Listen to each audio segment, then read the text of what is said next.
এসো কোরআনের আলো মেখে আলোকিত হই, আধারের শত পথ মারিয়ে।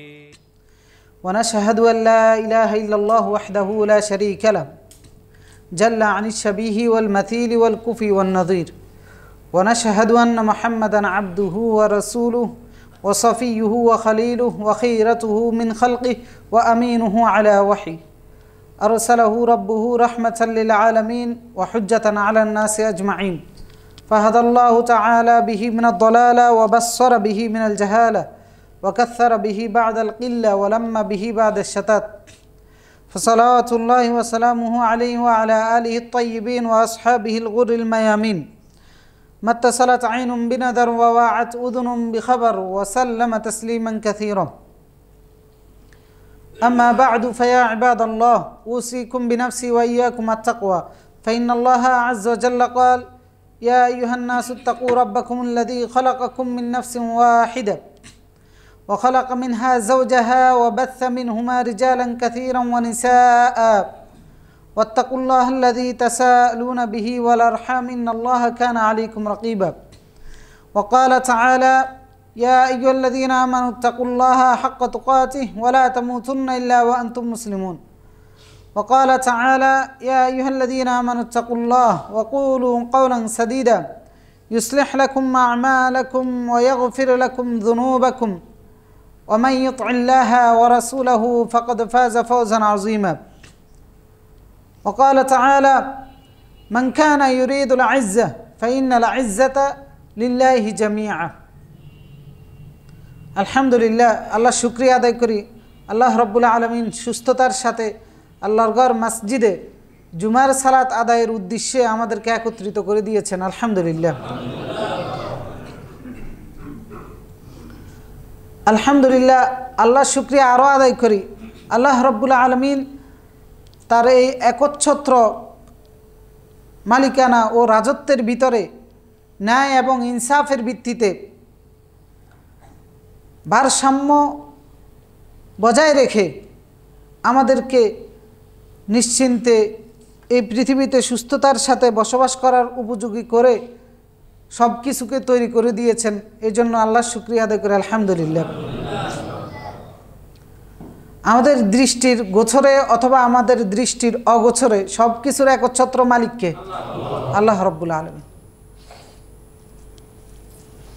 আল্লাহ রব্বুল আলামিন তিনি সূরা আলে ইমরানের মধ্যে বলেছেন কুলিল্লাহুম্মা মালিকাল মুলক, যত রাজত্ব আছে সব রাজত্বের মালিককে। তুতিল মুলকা মান তাশা ওয়া তানজিউল মুলকা মিম্মান তাশা, যাকে ইচ্ছা রাজত্ব দান করেন, যার কাছ থেকে ইচ্ছা হয় রাজত্ব কেড়ে নিয়ে যান। ওয়া তুইজ্জু মান তাশা ওয়া তুযিল্লু মান তাশা, যাকে ইচ্ছা সম্মানিত করেন, যাকে ইচ্ছা অপমানিত করেন, লাঞ্ছিত করেন।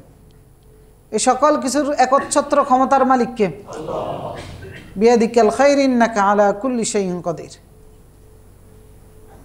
সকল বিষয়ের উপর একচ্ছত্র মালিকানা হচ্ছে আল্লাহ রব্বুল আলামিনের। সূরা মুমিনুনের মধ্যে বলেছেন কুল মান বিয়াদিহি মালাকুতু কুল্লি শাই, হে রাসূল জিজ্ঞেস করুন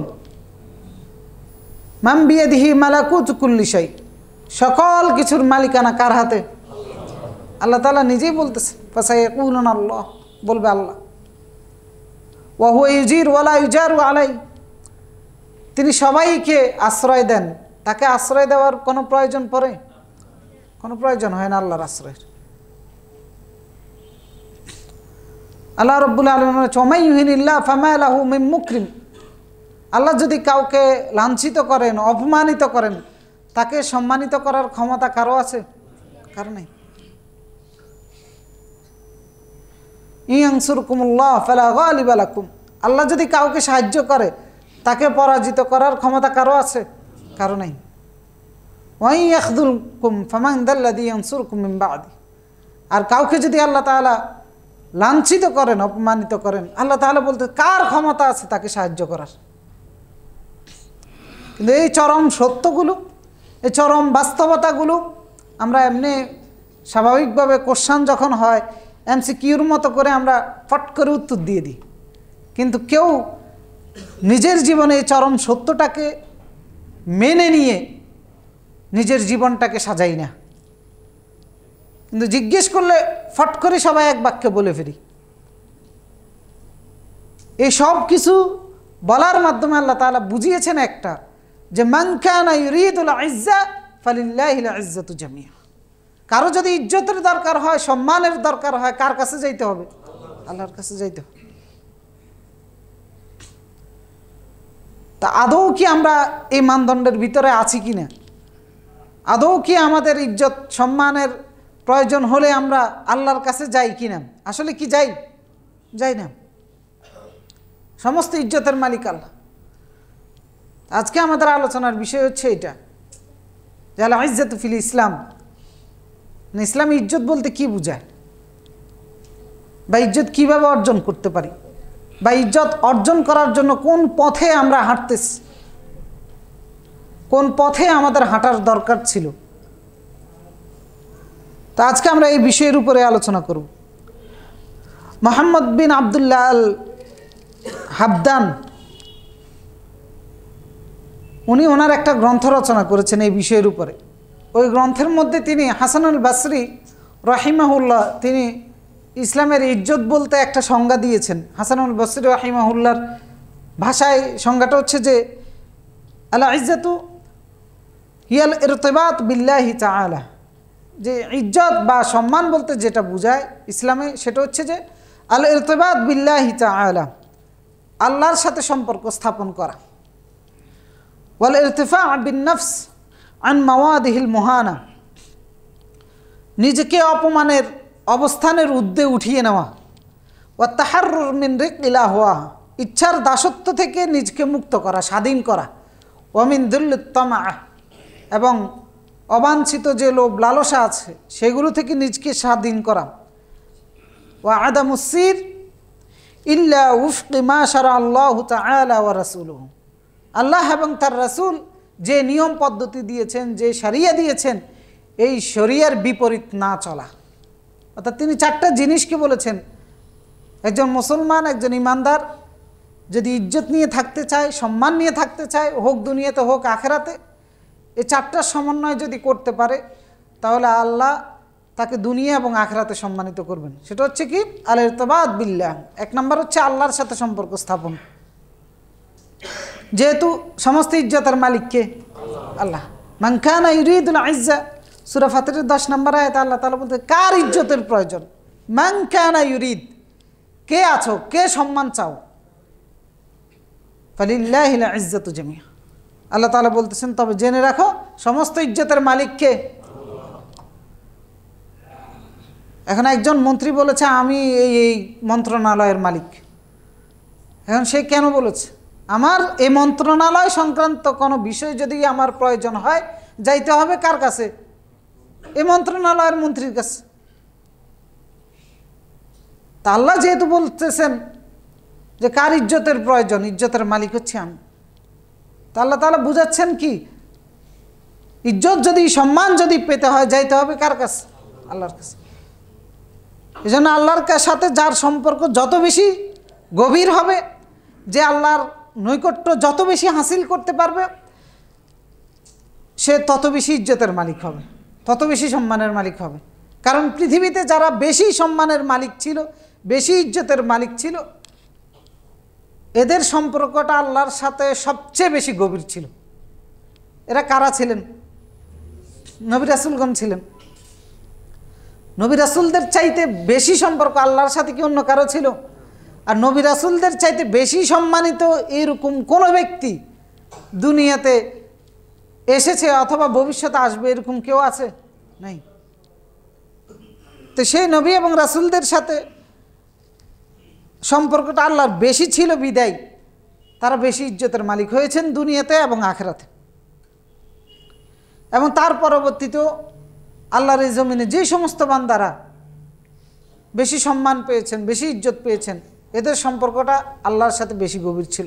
সাহাবায়ে কেরাম ছিলেন, এবং নবী এবং রাসূলদের ওই সময়কারের যে সমস্ত মানুষগুলোর ঘটনা আমরা জানি, যেমন ফেরাউনের স্ত্রী আসিয়া রাদিয়াল্লাহু তাআলা আনহা সম্মানিতা ছিলেন কিনা? কারণটা কি ছিল? আল্লাহর সাথে সম্পর্ক। ছিলেন আল্লাহর দুশমনের ঘরে, কিন্তু সম্পর্কটা ছিল বেশি আল্লাহর সাথে। এমন সম্পর্ক ছিল যে আল্লাহর কাছে আবদার করে বলতেছে, রব্বিবনিলি ইনদাকা বাইতান ফিল জান্নাহ, যে আমার রব আপনি জান্নাতের মধ্যে আমার জন্য একটা বাড়ি তৈরি করুন। যার কারণে আল্লাহর সবচেয়ে বড় দুশমনের কাছে থেকে সবচেয়ে বেশি অত্যাচার পাওয়ার পরেও কোনো কষ্টই ওনার কাছে কষ্ট মনে হয় নাই, কোনো দুঃখ, কোনো বঞ্চিত হওয়াই ওনার কাছে বঞ্চিত হওয়া মনে হয় নাই। এমনকি মুফাসসিরগণ লিখেছেন, ফেরাউন যখন তপ্ত রোদের মধ্যে ওনাকে শাস্তি দিতেন, আল্লাহ তাআলা জান্নাতে যে বাড়িটা ওনার জন্য তৈরি করেছেন ওইটা চোখের সামনে ধরে রাখতেন, যার কারণে কোনো কষ্ট মনে হতো না।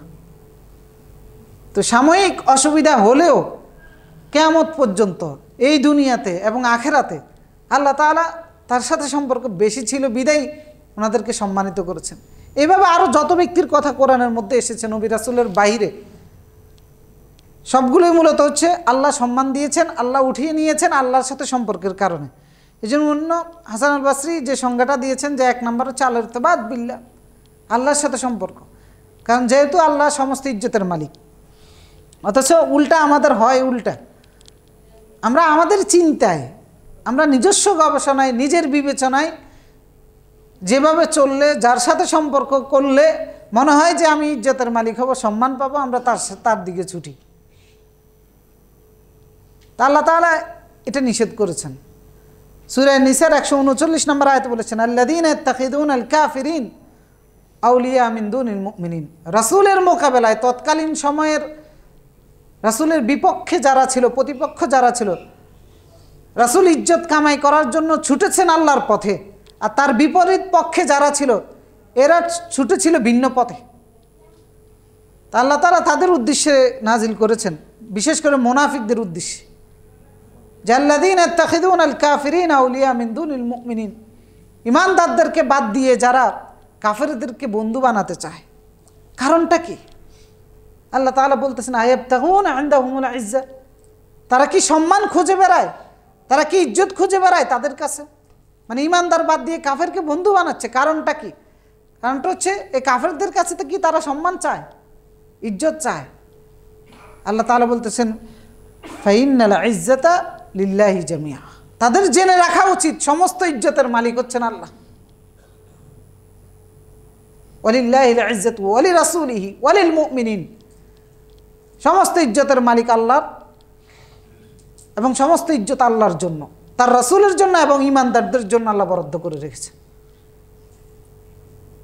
মানে ঈমানদারদেরকে বাদ দিয়ে বেদিনদের সাথে যারা সম্পর্ক গড়ে, কথাবার্তায়, নীতি আদর্শে চলাফেরায়, আল্লাহ তাআলা বলতেছেন উদ্দেশ্যটা কি? তারা কি ইজ্জত চায়, সম্মান চায়, মর্যাদা চায়? তো তাদের জেনে রাখা উচিত সমস্ত ইজ্জতের মালিককে আল্লাহ তাআলা। তো সুতরাং কারো সাথে সম্পর্ক আমার ইজ্জতের উপাদান হতে পারে না। একমাত্র একটা জিনিস আমার ইজ্জতের উপাদান হতে পারে, আমার সম্মানের উপাদান হতে পারে, সেটা হচ্ছে আল্লাহর সাথে সুসম্পর্ক। দ্বিতীয় তিনি যেটা বলেছেন, আল ইরতিফাউন নাফস আন মাওয়াদিউল মুহানা, হীনতা, লাঞ্ছনা, অপমান এগুলোর উপরে নিজকে নিয়ে যাওয়া, সংকীর্ণতার ঊর্ধ্বে নিজেকে নিয়ে যাওয়া। কারণ অনেক মানুষ আছে এরা হীনমন্যতায় ভোগে, আল্লাহর পথে আছে, সে পথে যথেষ্ট মনে করে না, যার কারণে সে মনে করে যে ওর মতো টাকা পয়সার মালিক না হতে পারলে মনে হয় আমার মান সম্মান ইজ্জত হবে না, তার সমপর্যায়ে যেতে না পারলে, অমুকের সমপর্যায়ে যেতে না পারলে আমার ইজ্জত হবে না, তার মতো পদ পদবি লাভ করতে না পারলে, তার মতো ক্ষমতা লাভ করতে না পারলে, তার মতো পোশাক আশাক পরতে না পারলে, এই জাতীয় চিন্তাভাবনা অনেকের হয় না? মনে করে এই অ্যাঙ্গেল থেকে অনেকে চিন্তা করে যে আমার মনে হয় সম্মান আমি লাভ করতে পারবো না। তো এটাই হচ্ছে নিজের নফসকে লাঞ্ছনা আর অপমানের দিকে ঢেলে দেওয়া। এটা ইজ্জতের দিকে যাওয়া নয়, বরং বেইজ্জতির দিকে যাওয়া। ইজ্জতের দিকে যাওয়া হচ্ছে হীনমন্যতার ঊর্ধ্বে নিজকে উঠিয়ে নেওয়া। আল্লাহর দৃষ্টিতে, শরিয়ার দৃষ্টিতে, রাসূলুল্লাহর দৃষ্টিতে যেটা বৈধ হবে সেটা করব, এবার সমাজের দৃষ্টিতে, মানুষের দৃষ্টিতে সেটা যতটাই অপমানজনক হোক,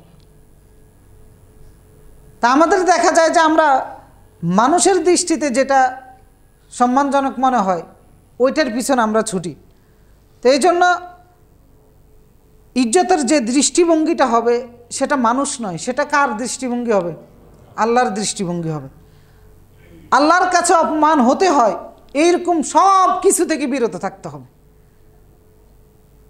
ওটার নাম হচ্ছে নিজের নফসকে, নিজের প্রবৃত্তিকে হীনমন্যতা থেকে উপরে উঠিয়ে নেওয়া। কারণ আল্লাহ তাআলা বলেছেন ওমাই ইউহিনিল্লাহ ফামা লাহু মিন মুকরিম, সূরা হাজ্জের 18 নম্বর আয়াতে। আল্লাহ যাকে লাঞ্ছিত করবেন, অপমানিত করবেন, তাকে সম্মানিত করার ক্ষমতা কারো আছে? কারো নাই। সুতরাং ইজ্জতের মালিক আল্লাহ। মানুষের দৃষ্টিকোণ থেকে যেটা সম্মানজনক মনে হয় কিন্তু আল্লাহর দৃষ্টিকোণে সেটা বৈধ নয়, ওই রকম সম্মান অর্জন করার অপচেষ্টা করা যাবে না। কারণ আমরা অনেকেই সেই অপচেষ্টাটা করি, তো যার কারণে ফলশ্রুতিতে দেখা যায় পরবর্তীতে বেজ্জিতি হয়ে বের হয়ে আসে। তা আমরা সেগুলো আলোচনায় নিয়ে আসব।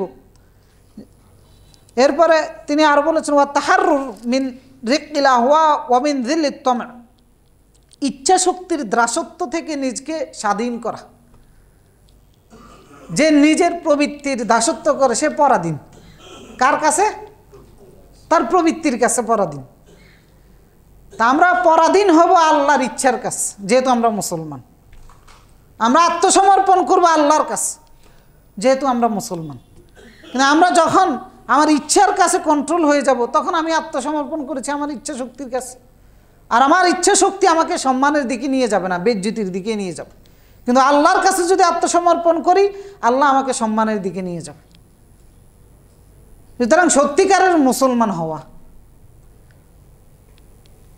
টানা হেসরাপূর্ণ মুসলিম, একবার এদিকে একবার এদিকে, ওই মুসলমানটা বেজ্জতি হবে, এতে কোনো সন্দেহ নাই। মদিনার মুনাফিকগুলো কি সম্মানিত হয়েছে নাকি অসম্মানিত হয়েছে? অসম্মানিত হয়েছে। সুতরাং মুসলিম মুসলিমের মতো হতে হবে। নিজের দাসত্ব, নিজের প্রবৃত্তির চাহিদাকে যখন প্রাধান্য দিয়ে চলবো, তখন বেজ্জতি হতে হবে। এমন বেজ্জতি হবে, আল্লাহ তাআলা বলেছেন এগুলো জন্তু জানোয়ার চেয়ে নিকৃষ্ট হয়ে যাবে। কারণ সূরা ফুরকানের 43 থেকে 44 নম্বর আয়াতে আল্লাহ তাআলা বলেছেন আফারাআইতা মান ইত্তাখাযা ইলাহাহু হাওয়া, আপনি কি লক্ষ্য করেছেন যে তার হাওয়ার প্রবৃত্তির, যে নিজের প্রবৃত্তিকে ইলাহ বানিয়ে নিয়েছে, স্রষ্টা বানিয়ে নিয়েছে, নিজের প্রবৃত্তিকে, নিজের ইচ্ছা শক্তিকে। আফা আনতা তাকুনু আলাইহি ওয়াকিলা, আপনি কি তার পক্ষে হয়ে ওকালতি করবেন? আম তাহসাব, অথবা আপনি কি মনে করেন আন্না আকসারাহুম ইয়াসমাউন আও ইয়াকিলুন, তাদের অধিকাংশ শোনে এবং অধিকাংশই বোঝে, আপনি কি এমনটা মনে করেন? না, আসলে তারা এমন নয়। ইনহুম ইল্লা কাল আনআম, বরং তারা হচ্ছে জন্তু জানোয়ারের মতো। বাল হুম আদাল, বরং তার চাইতেও খারাপ। অর্থাৎ একটা মানুষ যখন তার ইচ্ছা শক্তিকে কন্ট্রোল করতে পারে না, তখন সে জন্তু জানোয়ারের চাইতেও নিকৃষ্ট হয়ে যায়। কারণ জন্তু জানোয়ার যেটা মন চায় এটা করে, যেভাবে চলতে মন চায় ওইভাবে চলে। কারণ সে শুনেও না, বোঝারও চেষ্টা করে না। একটা মানুষ যখন জন্তু জানোয়ারের চাইতে নিকৃষ্ট হয়ে যায়, তো সেটা কি সম্মানিত নাকি অসম্মানিত? মানুষ হয়ে জন্তু জানোয়ারের কাতারে চলে যাওয়া, এটা কি সম্মান না অসম্মান? অসম্মান। কারণ যে সমস্ত মানুষ আল্লাহর কাছে আত্মসমর্পণ না করে নিজের ইচ্ছার কাছে আত্মসমর্পণ করেছে, এরা হয়তো বা ভাবে তারা খুব সম্মানিত, মানে মুসলিম থেকে, ইসলামের বিধিবিধান থেকে দূরে থাকতে পারে, কিন্তু আসলে এরা জন্তু জানোয়ারের চেয়েও অসম্মানিত, তাদের চেয়েও নিকৃষ্ট। কারণ এরা নিজের ইচ্ছা শক্তির দাসত্ব করে যাচ্ছে। এরপর অযথা লোভ লালসা থেকে দূরে থাকা, কারণ জন্তু জানোয়ার জন্য লোভ লালসা বৈধ, মানুষের জন্য এটাই, এই অযথা লোভ লালসা এটাও ইচ্ছা শক্তিকে কন্ট্রোল করার না করতে পারারই একটা ফল। তো এই জন্য ইচ্ছা শক্তির আনুগত্য করা যাবে না, নিজের প্রবৃত্তির আনুগত্য করা যাবে না, অথবা যারা প্রবৃত্তির দাসত্ব করে তাদের অনুসরণ করা যাবে না। কারণ আল্লাহ তাআলা সূরা কাফির 28 নম্বর আয়াতে বলেছেন ওয়ালা তুতি' মান আগফালনা কলবাহু আন যিকরিনা, যার অন্তর তালা মেরে দেওয়া আছে আমার দিক নির্দেশনার ব্যাপারে, আমার জিকিরের ব্যাপারে, ওয়াত্তাবা হাওয়াহু, যে তার প্রবৃত্তির অনুসরণ করে, আপনি তার আনুগত্য করবেন না, তার অনুসরণ করবেন না। ওয়া কানা আমরুহু ফুরুতা, কারণ এদের কর্মকাণ্ড ধ্বংসাত্মক হয়ে থাকে। যত মানুষ পাবেন নিজের খেয়াল, নিজের যেটা মন চায় এভাবে চলবে, এদের কর্মকাণ্ড কি সংশোধনমূলক নাকি ধ্বংসাত্মক? ধ্বংসাত্মক হয়ে থাকে। মানে নিজের যা মন চায় তাই করবে, দিন শেষে এদের অর্জন ধ্বংস ছাড়া আর কিছুই হয় না। তো এই জন্য এদের কপালে সম্মানও জোটে না। সুতরাং চতুর্থত হচ্ছে নিজের প্রবৃত্তিকে, নিজের ইচ্ছা শক্তিকে কন্ট্রোল করা এবং লোভ লালসা থেকে মুক্ত থাকা, এগুলো বেসিক মৌলিক নীতিমালা সম্মান ইজ্জত অর্জন করার ক্ষেত্রে। এরপরে আদামুসির আলা উফতিমা সারা আল্লাহ ওয়া রাসূল, আল্লাহ এবং তার রাসূল যে শরীয়ত আমাদেরকে দিয়েছেন। শরীয়ত আমরা সবসময় শব্দটা বলি, এটা আরবি শব্দ, কিন্তু এর অর্থ হচ্ছে যে নিয়ম কানুন পদ্ধতি। অর্থাৎ আল্লাহ এবং তার রাসূল যে নিয়ম পদ্ধতি, আমাদের লাইফস্টাইল যেটা আমাদের জন্য দিয়েছেন, কথা বলার ক্ষেত্রে, কাজ করার ক্ষেত্রে, ইবাদতের ক্ষেত্রে, লেনদেনের ক্ষেত্রে, সম্পর্কের ক্ষেত্রে, সকল ক্ষেত্রে আল্লাহ এবং তার রাসূল আমাদের জন্য নীতিমালা দিয়েছেন কিনা, সেই নীতিমালার বাহিরে না যাওয়া, এটার নাম হচ্ছে ইজ্জত। সেই নীতিমালার বাহিরে গেলে বেইজ্জতি হতে হবে। কারণ আল্লাহ তাআলা বলেছেন আল্লাযীনা ইত্তাখিযুনাল কাফিরিনা আউলিয়া, সেই নীতিমালার বাহিরে যাওয়া মানে হচ্ছে আপনি ছুটে যাবেন কাফেরদের কাছে, যে কোনো পলিসির জন্য, যে কোনো নিয়মের জন্য, যে কোনো সমাধানের জন্য। কোরআন সুন্নাহর কাছে না এসে অন্যের কাছে যাওয়ার নামই হচ্ছে কাফেরের কাছে যাওয়া। তা আল্লাহ তাআলা বলতেছেন যারা ছুটে যায় ইমানদারদেরকে বাদ দিয়ে অন্যদের কাছে, আয়াবতাগুনা ইনদাহুমুল ইজ্জা, তারা তাদের কাছে কি সম্মান চায়? ফাইন্নাল ইজ্জাতা লিল্লাহি জামিয়া, তারা কি ভুলে গেছে সমস্ত ইজ্জতের মালিক তো হচ্ছেন আল্লাহ। সুতরাং শরীয়তের বাহিরে না যাওয়া। তো এই সংজ্ঞা থেকে আমরা যেটা বুঝলাম যে আল্লাহর সাথে সুসম্পর্ক রাখা, নিজের প্রবৃত্তিটাকে কন্ট্রোল করা, অযথা অনর্থক লোভ লালসা, অবৈধ লোভ লালসা থেকে মুক্ত থেকে ইসলামী শরিয়ার ভিতরে জীবনযাপন করার নাম হচ্ছে ইজ্জত। এবারে কীরকম দেখেন, কারণ হচ্ছে আমরা মানুষ সবাই চাই সম্মানিত হতে। একটা শিশু থেকে শুরু করে একটা বৃদ্ধ পর্যন্ত সেও চায় সম্মানিত একটা জীবন, সেও চায় সম্মানের সাথে তার লাইফটাকে অতিবাহিত করা। তো এই সম্মানজনক একটা জীবন পদ্ধতি বা একটা সম্মানজনক জীবনের অধিকারী হওয়ার জন্য আমরা এক একজন এক একভাবে কায়দা করে চলি। তো সেই ক্ষেত্রে যে বিষয়গুলো আমাদেরকে সম্মান এনে দিবে আল্লাহ এবং তার রাসূলের দৃষ্টিভঙ্গির ভিত্তিতে, সেগুলোকে আমাদেরকে ধরতে হবে। আর যেগুলো আল্লাহ এবং তার রাসূলের দৃষ্টিভঙ্গিতে নিষিদ্ধ, সেগুলো থেকে আমাদেরকে বিরত থাকতে হবে। যদি এই নীতির ভিত্তিতে আমরা চলতে পারি, তাহলে আল্লাহ তাআলা আমাদেরকে যে অবস্থানেই থাকি না কেন সম্মানিত করবেন, এতে কোনো সন্দেহ নাই। কারণ আল্লাহ তাআলা কাউকে সম্মানিত করেন জ্ঞান দিয়ে, অনেক আলেম ওলামাকে আল্লাহ তাআলা সম্মানিত করেছেন জ্ঞানগত যোগ্যতা দিয়ে। তো সেই ক্ষেত্রে জ্ঞানের অপব্যবহার না করা, জ্ঞান না লুকিয়ে রাখা, সত্য বলা, জ্ঞান নিয়ে অহংকার না করা, জ্ঞান নিয়ে অযথা তর্ক বিতর্ক না করা। আবার কাউকে আল্লাহ তাআলা সম্মানিত করেছেন পদ পদবি দিয়ে, অনেক মানুষ পদ পদবীর কারণে সম্মানিত না, তো সেই পদের অপব্যবহার না করা। অনেককে সম্মানিত করেছেন আল্লাহ রাব্বুল আলামিন বংশমর্যাদা দিয়ে, ভালো একটা বংশে জন্মগ্রহণ করেছে, এই কারণে সে সম্মানিত। এখন সে যদি ভালো বংশে জন্মগ্রহণ করে, তার কর্ম যদি ব্যাঠিক হয়, তার এই সম্মান থাকবে? এই সম্মান মাটির সাথে ধূলিসাৎ হয়ে যাবে। কত বংশ এরকম নির্বংশ হয়ে গেছে, কারণ কর্ম ঠিক না থাকার কারণে। এই জন্য রাসূলুল্লাহ বলেছেন মান বাত্তা আমালুহু লাম ইসরা বিহি নাসাবুহু, যার কর্ম তাকে পিছনে রেখে দেয়, তার বংশমর্যাদা তাকে এগিয়ে নিতে পারে না। আবার কেউ সম্মানিত হয় ক্ষমতার কারণে। এখন সে যখন ওই ক্ষমতার অপব্যবহার করে, আল্লাহ তাকে লাঞ্ছিত করেন কিনা? করেন। এটা আমাদের বাংলাদেশেই তার প্রমাণ। আবার কাউকে আল্লাহ তাআলা সম্মানিত করেন সম্পদ দিয়ে, ব্যবসা বাণিজ্য দিয়ে। তো এগুলোর ক্ষেত্রে যখন সে এই সম্পদের অপব্যবহার করে, অথবা ব্যবসা বাণিজ্যের ক্ষেত্রে আল্লাহর নীতিমালার তোয়াক্কা না করে প্রতারণা করে, মিথ্যার আশ্রয় নেয়, মানুষকে ধোঁকা দেয়, অবৈধ ব্যবসা বাণিজ্য করে, আল্লাহ তাআলা পরবর্তীতে তাকে অপমানিত করেছেন, এরকম দৃষ্টান্তের অভাব আছে? কিন্তু এই সমস্ত উপাদানগুলো দিয়ে আবার আল্লাহ তাআলা কাউকে সম্মানিতও করেন। তো সুতরাং সেই ক্ষেত্রে ওই যে বললাম, আল্লাহ যেহেতু ইজ্জতের মালিক, আল্লাহর নীতিমালা খুঁজতে হবে। আল্লাহর নীতিমালা খুঁজে যখন ইজ্জত কামাই করার প্রচেষ্টা চালাবো, আল্লাহ তাআলা সম্মানিত করবেন। আমাদের ক্ষেত্রে হয় যে উল্টা, আমরা কেউ ইজ্জত খুঁজে বেড়াই নিজের স্বার্থের কাছে, যে কোনো মূল্যেই আমার এই স্বার্থ উদ্ধার করতে হবে, সেটা বৈধ হোক আর অবৈধ হোক, তবে আমি ইজ্জতের মালিক হব।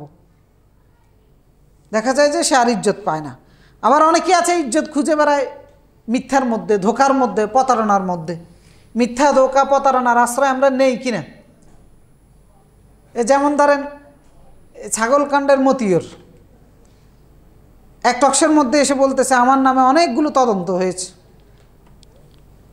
তদন্তগুলোর মধ্যে তারা আমার কোনো ধরনের দুর্নীতি, কোনো কিছু আমাদের খুঁজে পায় নাই, তারা আমাকে দুর্নীতিমুক্ত হিসেবে সার্টিফিকেট দিয়ে দিয়েছে। তার এই টকশো শুনে সে সবাই তাকে সম্মান করেছে কিনা? করেছে। আমি প্রথমে টকশোটা তার আগে শুনেছিলাম, সে ধরা পড়ার আগে। তো তখন এই ব্যক্তির প্রতি আমার সম্মান বেড়েছিল, আমিও তাকে সম্মানিত মনে করেছিলাম। চেহারা সুরত দেখতে মাশাআল্লাহ অনেক সুন্দর, কথাও অনেক সুন্দর গুছিয়ে বলেছে। কিন্তু সে যা বলেছে এগুলো কি সত্য ছিল না মিথ্যা ছিল? মিথ্যা ছিল। সে মিথ্যার আশ্রয় নিয়েছে সম্মানিত হওয়ার জন্য। দেখেন আল্লাহ তাআলা কীভাবে অপমান করেছেন। পরবর্তীতেও সে মিথ্যার আশ্রয় নিয়েছে, মনে করেছে ছেলের পরিচয় লুকিয়ে রাখলে আমি সম্মানিত হতে পারবো। তো পেরেছে? পারেনি। সুতরাং মিথ্যার আশ্রয়, ধোকার আশ্রয়, প্রতারণার আশ্রয় কখনো আপনাকে সম্মানিত করবে না, কারণ এটা আল্লাহর নীতিমালা নয়। আল্লাহ তাআলা এই নীতির ভিত্তিতে কাউকে সম্মানিত করেন না, কাউকে সম্মানের জায়গায় পৌঁছতে দেন না, সফল হতে দেন না, বরং লাঞ্ছিত করেন। তো সুতরাং অনেকে আমরা এই জাতীয় কর্মকাণ্ডের মাধ্যমে ইজ্জত খুঁজে বেড়াই। এখানে সম্মান নাই, ইজ্জত নাই। হ্যাঁ, সাময়িক কিছুদিন, একদিন দুই দিন পরে এমন লাঞ্ছিত করবেন যে লাঞ্ছনা আর আপনি কোনো কিছু দিয়ে ঢাকতে পারবেন না। তো অনেকে আমরা এই মিথ্যার মধ্যে, আবার অনেকে বিলাসিতার মধ্যে, দ্বন্দ্বলতার মধ্যে, টাকা পয়সা এগুলোর মধ্যে, পদবীর মাধ্যমে সম্মান ইজ্জত খুঁজে বেড়াই, সেখানে আল্লাহর নির্দেশের কোনো তোয়াক্কা করি না। তো এটাও ইজ্জতের, এভাবেও ইজ্জত খোঁজার জায়গা নয়। অনেকে আছে বাহ্যিক সুরতের মাধ্যমে ইজ্জত খুঁজে বেড়াই। তো বাহ্যিক সুরতে কি আল্লাহ ইজ্জত রেখেছেন? না, আল্লাহ কর্মের মাধ্যমে ইজ্জত রেখেছেন, তার অন্তরের কর্মকাণ্ডের ভিত্তিতে ইজ্জত রেখেছে। ইন্নাল্লাহ লা ইয়ানজুরু ইলা সুওয়ারিকুম ওয়া আজসামিকুম ওয়ালাকিন ইয়ানজুরু ইলা কুলুবিকুম। আল্লাহ তোমাদের সুরতের দিকে তাকাবেন না, তোমাদের দেহের দিকে তাকাবেন না। আরেক জায়গায় বলেছেন তোমাদের সম্পদের দিকেও তাকাবেন না। ওয়ালাকিন ইয়ানজুরু ইলা কুলুবিকুম ওয়া আমালিকুম, অন্তরের দিকে তাকাবেন, তোমাদের কর্মকাণ্ডের দিকে তাকাবেন। সুতরাং অন্তর এবং কর্মকাণ্ড যদি ঠিক করতে পারি, বাহ্যিক সুরত লাগবে না, সম্পদ লাগবে না, আমার সুস্থতাও লাগবে না, ইজ্জতের মালিক বানিয়ে দিবেন কে? আল্লাহ রাব্বুল আলামিন।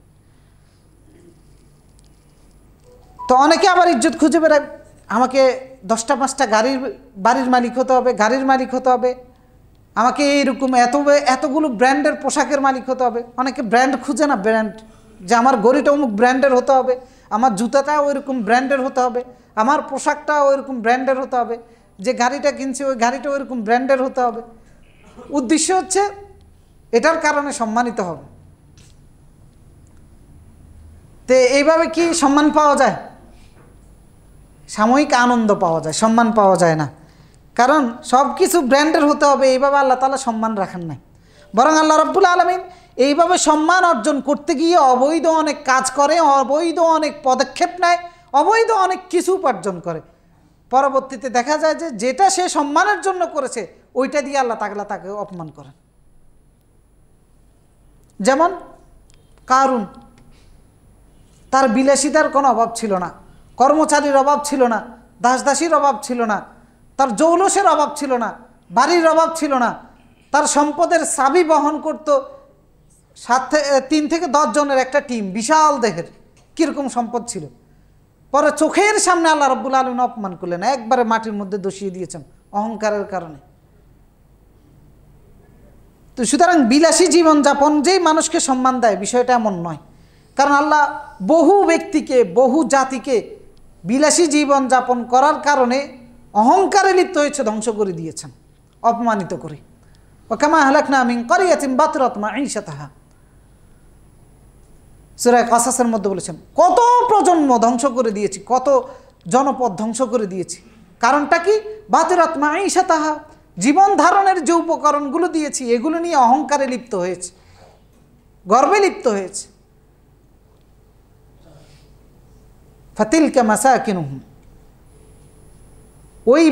ওই বসবাসের জায়গাগুলোতেই তোমরা বসবাস করতেছো। কোন সাহসে গর্ব করো, কোন সাহসে অহংকার করো? আপনি কুমিল্লাতে যান, কোটবাড়িতে গেলে দেখবেন এক সাম্রাজ্য মাটির নিচে পড়ে গেছে, তলিয়ে দিয়েছেন, এখন মাটি ঘুরে বের করেছে। বগুড়ায় যান, তো সেই জায়গায় তো আমরা বসবাস করতেছি, যে জায়গায় আরেক প্রজন্মকে বিলাসী যারা ছিল আল্লাহ ধ্বংস করে দিয়েছেন। তো কিসের আমাদের এত অহংকার? বরং সিম্পল হালাল হারাম মেনে জীবন যাপন করার কারণে, আল্লাহর আদেশ নিষেধ মেনে আল্লাহ তাআলা সম্মানিত করেছেন। এরকম ব্যক্তিত্বের অভাব আছে? এরকম ঘটনার কি অভাব আছে? নবী এবং রাসূলদের জীবন কি বিলাসী ছিল নাকি সিম্পল ছিল? সিম্পল ছিল, সহজ সরল ছিল।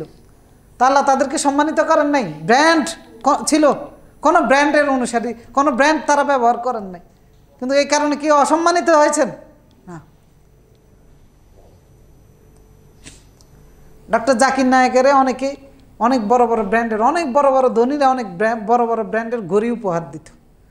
তো উনি বলছিলেন আর কি, আমার এক একটা ঘড়ি 20 লাখ 30 লাখ, রোলাক্সের ঘড়ি, কোনোটা দেখা গেছে 17 লাখ 18 লাখ। লন্ডনের একজনকে আমি নিজেই মদিনা থেকে কিনে দিয়েছিলাম, ওনার ঘড়ি কিনে আমি নিজেই মানে তাজ্জব হয়ে গেছি যে ঘড়ির দামও এত হয়। একটা ঘড়ি কিনতে গেছি 49,000 রিয়াল, মানে 49,000 রিয়াল কত পড়ে? 50,000 রিয়াল হলেও প্রায় 15 লক্ষ টাকা, মানে একটা ঘড়ি। তো ডাক্তার জাকির নায়েককে এই ঘড়ি উনি ওনার ড্রাইভারকে অন্যদেরকে উপহার দিয়ে দেন। এটার কাজ কি? টাইম দেখা। 500 টাকা দিয়ে যেটা কিনি সেটা দিয়েও টাইম দেখা হয়, আর 50 লাখ টাকা দিয়ে যেটা সেটাও টাইম দেখা হয়। তো এই ঘড়ি উনি ব্যবহার না করার কারণে কি সম্মান কমে গেছে? তো বিলাসী লাইফ হোল্ড করলেই যে শুধু সম্মান হয় বিষয়টা এমন নয়, বরং সম্মান সিম্পল লাইফের মধ্যেও হতে পারে, যেমনটা ছিল রাসূলুল্লাহর জীবন। এরপরে সম্মান সিম্পল লাইফের মাধ্যমেও হতে পারে, যেমনটা ছিল সাহাবায়ে কেরামের জীবন। রাসূলুল্লাহ সাল্লাল্লাহু আলাইহি ওয়াসাল্লাম এই জন্য বলেছিলেন যে কদ আফলাহা মান আসলামা রুজিকা কিফাফান ওয়া কান্না আল্লাহু বিমা আতা। সফল মুসলমান হচ্ছে সে যে আল্লাহ যা দিয়েছেন ওটার ভিত্তিতে সন্তুষ্ট, পর্যাপ্ত পরিমাণে রিজিক পাচ্ছে যে পরিমাণে প্রয়োজন। আর আবু বকর, ওসমান, ওমর রাদিয়াল্লাহু তাআলা আনহু ওনারা সম্মানিত ছিলেন কিনা এবং কিয়ামত পর্যন্ত ওনাদের সম্মান থাকবে কিনা? থাকবে। তো ওনারাও তো রাষ্ট্রপ্রধান ছিলেন, আর আমাদেরও তো কত রাষ্ট্রপ্রধান হয়। আমাদের রাষ্ট্রপ্রধানদের কেন ওইরকম শার্ট লাগবে, ওইরকম জুতা লাগবে, ওইরকম গাড়ি লাগবে?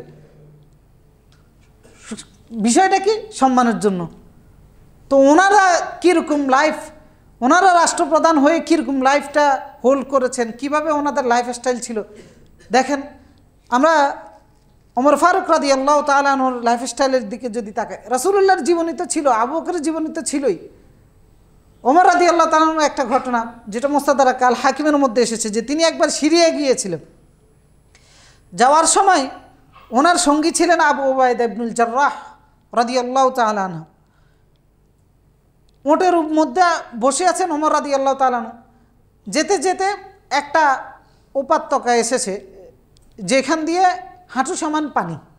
ওই দিক দিয়ে যাওয়ার সময় ওমর রাদিয়াল্লাহু তাআলা আনহু সিরিয়ার কাছাকাছি পৌঁছার পরে ওমর রাদিয়াল্লাহু তাআলা আনহু নিজে উটের থেকে নেমে গেলেন, ওনার যে জুতা আর মোজা ছিল এটাকে কাঁধের উপরে নিলেন, আর নিজের উটের রশি লাগাম নিজে ধরে চলতে লাগলেন। আবু উবাইদা ইবনুল জাররাহ রাদিয়াল্লাহু তাআলা তখন বলল, ইয়া আমিরুল মুমিনিন আনতা তাফআল হাদা, মানে অবাক হয়ে বলতেছে যে আপনি এটা, এত চাকর বাকর এত লোক থাকতে আপনি নিজে এটা করতেছেন, নিজের জুতা নিজে কাঁধের মধ্যে নিয়েছেন, ঘোড়ার লাগাম নিজে ধরে নিয়েছেন, অথচ আপনার মুমিন, মুসলিম সাম্রাজ্যের প্রধান, মুসলিম সাম্রাজ্যের বাদশাহ আপনি। এরপরে তিনি বলতেছেন মা ইয়াসুরনি আন আহলুল বালাদ ইস্তাশরাফুকা, এটা আমাকে আনন্দিত করবে না যে যখন এই দেশের মানুষ আপনাকে স্বাগত জানাতে আসবে তারা যদি এটা দেখে এই বিষয়টা সম্মানজনক হবে না। তো তখন ওমর রাদিয়াল্লাহু তাআলা আবু উবাইদা ইবনুল জাররাহকে বলতেছেন, আল্লাহ মানে অবাক হয়ে বলতেছেন, এইটা তুমি বলতেছো এই কথা? ওয়ালাউ ইয়াকুল যাকা গায়রুক ইয়া আবা উবাইদা, এটা যদি তুমি ছাড়া অন্য কেউ বলতো, নাকালাম লি উম্মতি মুহাম্মদ, তাকে আমি এমন শাস্তি দিতাম, এমনভাবে তাকে অপমান করতাম যেটা উম্মতে মুহাম্মদের জন্য দৃষ্টান্ত হয়ে থাকতো। এরপরে তিনি এই কথাটা বলেছেন, যে কথাটা আমরা গত জুমায় বলেছি, যে ইন্না কুন্না আযাল্লা কওম, যে আমরা লাঞ্ছিত অপমানিত একটা জাতি ছিলাম, আমরা অপদস্থ একটা জাতি ছিলাম, যে জাতির কোনো সম্মান ছিল না, যাদের কোনো মর্যাদা ছিল না। ফাআজ্জানাল্লাহু বিল ইসলাম, অতঃপর ইসলামী লাইফস্টাইলটাই আমাদেরকে আল্লাহ তাআলা এটা দিয়ে সম্মানিত করেছেন। ইসলাম দিয়ে আল্লাহ আমাদেরকে সম্মানিত করেছেন। যে লাইফস্টাইল আমরা এখন চলতেছি, এটা দিয়ে আল্লাহ তাআলা আমাদেরকে সম্মানিত করেছেন। ফামাহমা নাতলুবুল ইজ্জা বিগাইরি মা আজ্জানাল্লাহু বিহি আযাল্লানাল্লাহ, অতএব যখনই আমরা এই লাইফস্টাইল বাদ দিয়ে অন্য জায়গায় ইজ্জত কামাই করার জন্য ইজ্জত খুঁজে বেড়াবো, আল্লাহ আমাদেরকে লাঞ্ছিত করবেন, অপমানিত করবেন।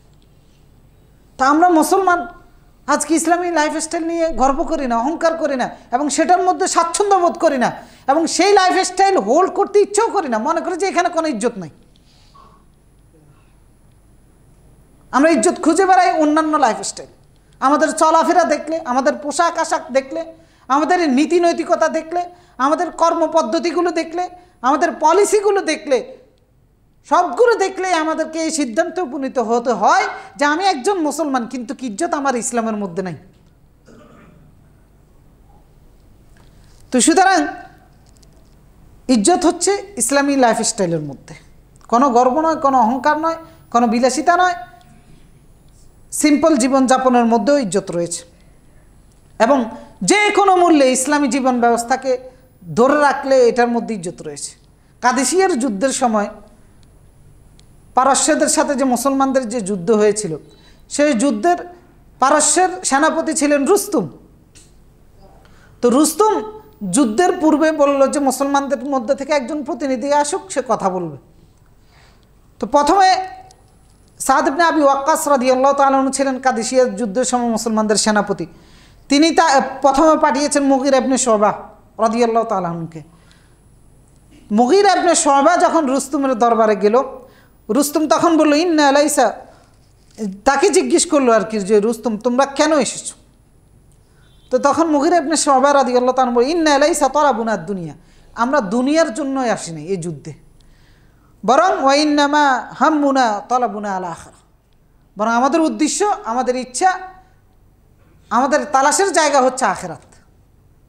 অর্থাৎ দুনিয়ার কোনো উদ্দেশ্য নিয়ে, দুনিয়া পাওয়ার কোনো উদ্দেশ্য নিয়ে আমরা এখানে এই যুদ্ধের ময়দানে উপস্থিত হই নাই, বরং আখিরাতকে কেন্দ্র করে আমরা এখানে এসেছি। তো তার কথা পছন্দ হয় নাই, আরেকজনকে পাঠাইতে বলল। তো তখন সাদ ইবনে আবি ওয়াক্কাস রবিঈ ইবনে আমির রাদিয়াল্লাহু তাআলা আনহুকে পাঠালেন। তিনি যখন গেলেন, ওনার কাছে তরবারি ছিল এবং ঢাল ছিল, এটা নিয়েই তার দরবারে প্রবেশ করেছেন। তো তার দরবারের লোকজন, নিরাপত্তা রক্ষী বাহিনী যারা আছে, তারা তাকে বলল যে এটা রেখে যাও। তখন তিনি বললেন ইন্নী লামা আতিকুম, আমি নিজের ইচ্ছায় তোমাদের এখানে আসি নাই। ওয়া ইন্নামা জিতুকুম হিনা দাউতুমুনি, তোমাদের এখানে আমি এসেছি কারণ তোমরা আমাদেরকে ডেকেছো, এই কারণে এসেছি। ফাইন তারাকতুমুনি হাকাদা ওয়া ইল্লা জিতু, যদি আমাকে এইভাবে থাকতে দাও থাকবো, না হলে চলে যাব। এটা হচ্ছে ব্যক্তিত্ব।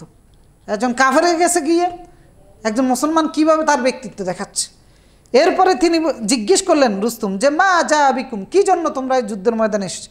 তখন তিনি বললেন আল্লাহু ইবতাআসানা, আল্লাহ রাব্বুল আলামিন আমাদেরকে প্রেরণ করেছেন। কেন?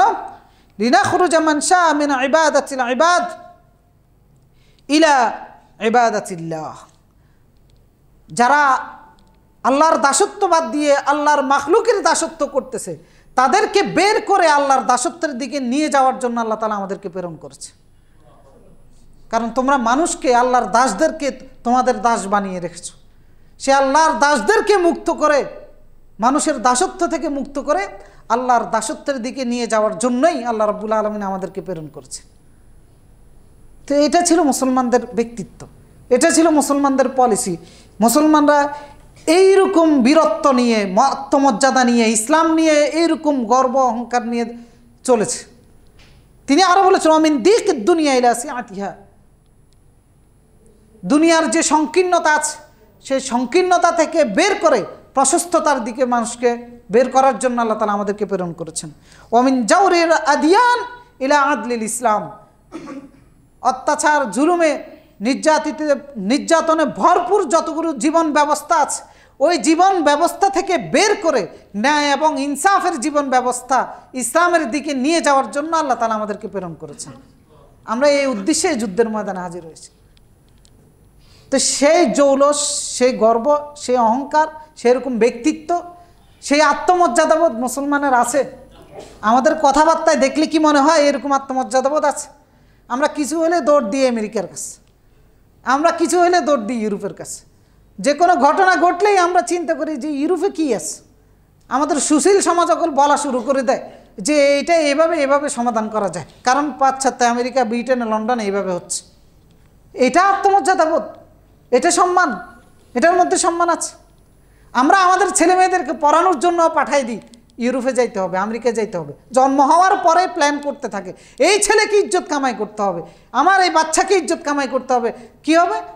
সেজন্য তাকে লন্ডনে যাইতে হবে, অস্ট্রেলিয়া যাইতে হবে, সেখানে গিয়ে পড়াশোনা করে আসতে হবে, তাহলে সে আমার সমাজের জন্য, আমার জন্য, পরিবারের জন্য ইজ্জত কামাই করে নিয়ে আসবে। তা আমাদের ইজ্জত খোঁজার জায়গা এটা।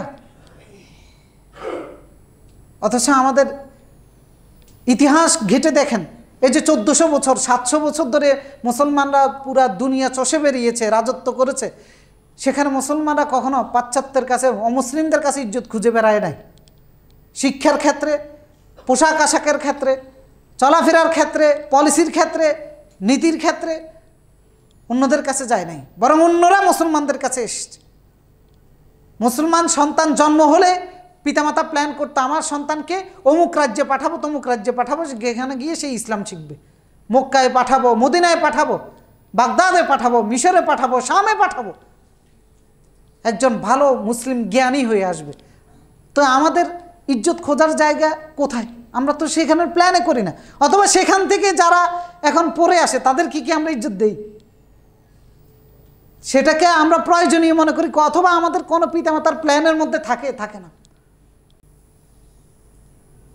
অথচ মুসলমানের ইজ্জত, এই যে শিক্ষার ক্ষেত্রে মনে করেন মুসলমানের ইজ্জত কোথায়? বরঞ্চ পশ্চিমা দেশ থেকে কোনো একটা পড়ে আসে, তার সংবর্ধনার উপরে সংবর্ধনা, একবারে সমস্ত মিডিয়া দিয়ে, সমস্ত যন্ত্র দিয়ে, সমস্ত টাকা পয়সা দিয়ে, সব কিছু দিয়ে দেখি এই জাতির সূর্য সন্তান এটা। তা আপনার ইজ্জত আর থাকবে কোত্থেকে? আপনি তো নিজেরটা নিয়ে নিজে চলতে চান না, নিজেরটা নিয়ে নিজে গর্ব করেন না, অহংকার করেন। তো সেজন্য মুসলমানের ইজ্জত ইসলামের মধ্যে, মুসলমানের ইজ্জত কোরআনের মধ্যে, মুসলমানের ইজ্জত রাসূলুল্লাহর সুন্নাহর মধ্যে। যদি এগুলো পড়তে পারি, এগুলোকে নিয়ে আঁকড়ে ধরে থাকতে পারি, তাহলে হারানো গৌরব আল্লাহ রাব্বুল আলামিন আমাদেরকে ফেরত দিবেন, তাহলে হারানো সম্মান আমাদেরকে ফেরত দিবেন। এবং ব্যক্তি থেকে শুরু করে একবার রাষ্ট্রীয় পর্যায় পর্যন্ত যদি ইসলামটাকে আমরা ধারণ করে এটাকে যদি বসাতে পারি চিন্তা চেতনায়, কর্মে, পোশাকে আশাকে এবং নীতিতে, পলিসিতে, সব কিছুর ক্ষেত্রে, তবে সেখানেই আমাদের ইজ্জত মিলবে। এভাবে কোরআন সুন্নাহকে যদি আঁকড়ে ধরে আমরা আমাদের ব্যক্তি জীবন থেকে শুরু করে সামাজিক জীবন, রাষ্ট্রীয় জীবন সব কিছু সাজাতে পারি, সব কিছুর জন্য যদি কোরআন এবং সুন্নাহর কাছে ছুটে যেতে পারি, তবে আল্লাহ রাব্বুল আলামিন আমাদের ইজ্জতের ব্যবস্থা করে দিবেন। যেহেতু শুরুতেই বলেছি সমস্ত ইজ্জতের মালিক কে? আল্লাহ রাব্বুল আলামিন। মান কানা ইউরিদুল ইজ্জা ফালিল্লাহিল ইজ্জাতু জামিয়া, যার ইজ্জতের প্রয়োজন আল্লাহ তাআলা বলতেছেন ইজ্জতের মালিক আল্লাহ রাব্বুল আলামিন। সুতরাং সম্মান খোঁজার ক্ষেত্রে, ইজ্জত খোঁজার ক্ষেত্রে এই বিষয়টা বুঝে আমরা যেন সম্মানিত হতে পারি, আল্লাহ তাআলা আমাদের সকলকে সেই তৌফিক এবং যোগ্যতা দান করুন। আকুলু কাওলি হাদা ওয়াস্তাগফিরুল্লাহল আযীম লি ওয়া লাকুম ফাস্তাগফিরুহু ইয়াগফির লাকুম ইন্নাহু গফুরুর রাহিম।